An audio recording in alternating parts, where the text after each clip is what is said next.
जान भी ले जाएगा और जिंदगी की जो कमाई है, घर द्वार, उसको भी तहस नहस कर देगा। कांग्रेस पार्टी ने कहा, वादा किया था, हाथियों का आतंक मिटाएंगे, और सरगुजा के अंदर जो अडानी की परियोजना बनाने की निगाह लगी है, उसे हम नहीं होने देंगे। हमें लोगों ने बताया, सरगुजा से लोग पैदल चल करके इस राजधानी रायपुर तक पैदल चल करके आए।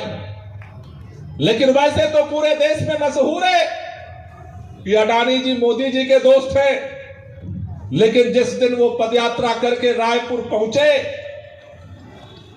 उनसे वादा हुआ कि ये कभी नहीं होगा, और उसके अगले दिन ही भूपेश बघेल जी की सरकार भी अडानी के गोद में जाकर के बैठ गई और वहां परियोजना को मंजूरी दे दी।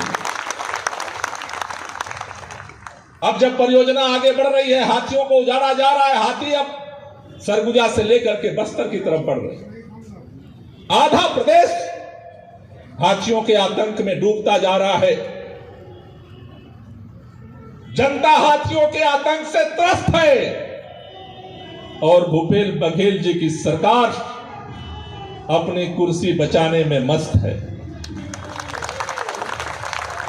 पूरी कांग्रेस में केवल एक चिंता है, चाहे उनका कार्यकर्ता हो, चाहे वो पदाधिकारी हो, चाहे विधायक हो, चाहे वो मंत्री हो, रोजाना एक ही गणित चलती है। आज भूपेश बघेल जी जाने वाले हैं, फिर दूसरी तरफ से खबर आती है बाबा आने वाले हैं।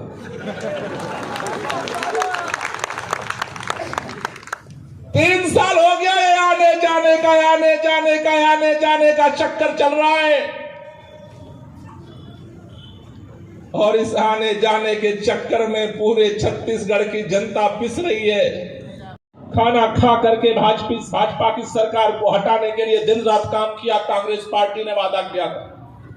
3 साल हो गए, कोई पूछने वाला नहीं। छत्तीसगढ़ के अंदर इस बार धान की खेती में बारिश होने से जगह फसल बर्बाद हुई। दिल्ली के अंदर भी बारिश हुई और फसल बर्बाद हुई। लेकिन एक तरफ अरविंद केजरीवाल की सरकार है, आम आदमी पार्टी की सरकार है, किसानों के फसल बर्बाद होने पर 50,000 रुपया प्रति हेक्टेयर का मुआवजा दे रही है दिल्ली के अंदर।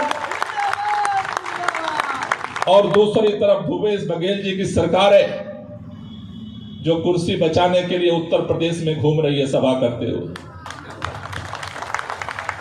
किसानों को समझ में नहीं आ रहा, अब बेचारे करे भी तो वो क्या करे, किसानों को बचाए कि कुर्सी बचाए। मैं आपसे कहना चाहता हूं, आज पूरी कांग्रेस पार्टी कुर्सी बचाने की लड़ाई लड़ रही है, इसलिए छत्तीसगढ़ियों की बचाने की लड़ाई अब आज से आम आदमी पार्टी को अपने कंधों पर लेकर के गांव में, मोहल्ले में, कस्बे में, नगर में, जिला में, प्रदेश में। छत्तीसगढ़ का किसान अनाथ नहीं है। छत्तीसगढ़ के किसानों के साथ आम आदमी पार्टी खड़ी है। छत्तीसगढ़ के बेरोजगार नौजवानों के साथ आम आदमी पार्टी खड़ी है। छत्तीसगढ़ के अनियमित कर्मचारियों के साथ आम आदमी पार्टी खड़ी है। छत्तीसगढ़ के आदिवासियों के साथ आम आदमी पार्टी खड़ी है। छत्तीसगढ़ के महिलाओं के साथ आम आदमी पार्टी खड़ी है। कल पत्रकार मुझसे पूछ रहे थे, छत्तीसगढ़ में विपक्ष का क्या रोल है? एक 15 साल का सत्ताधारी पार्टी है और एक 3 साल की सत्ताधारी पार्टी है। विपक्ष तो है ही नहीं। और जब विपक्ष खत्म हो जाता है लोकतंत्र में, तो तानाशाही पैदा हो जाती है। 3 साल हो चुका है इस सरकार को। 3 साल मौका दिया छत्तीसगढ़ के लोगों ने इस सरकार को अपने वादा को पूरा करने के लिए। लेकिन मैं आज आपका आह्वान करने आया हूं, एक तरफ 3 बार की सरकार का सत्ता का नशा है और एक तरफ 3 साल के सरकार के सत्ता का नशा है। इस सत्ता के नशा को चकनाचूर करने के लिए हम सड़क पर भी विपक्ष की भूमिका निभाएंगे और इस विधानसभा को घेर करके जनता की आवाज को उठाने का भी काम करेंगे। छत्तीसगढ़ की लड़ाई अब मौका देने की लड़ाई नहीं है।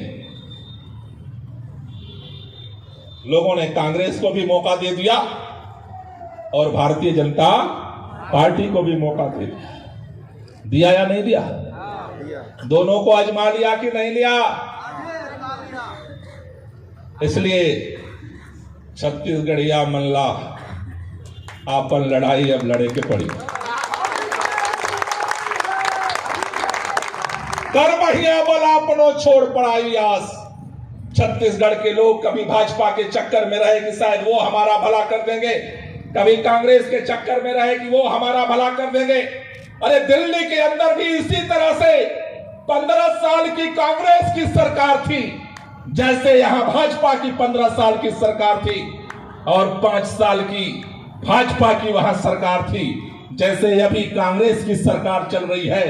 भाजपा वाले जब लूटते थे, दमन करते थे, तो कांग्रेस की तरफ लोग भागते थे, और कांग्रेस वाले जब दमन करते और लूटते थे, अहंकार में जब चूर होते थे, तो भाजपा की तरफ लौटते थे।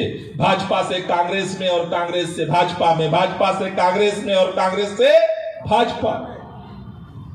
दिल्ली वालों ने कहा नहीं, अब ये खेल नहीं चलेगा, और दिल्ली के अंदर से आवाज उठी कि भ्रष्टाचार का एक ही काल, केजरीवाल।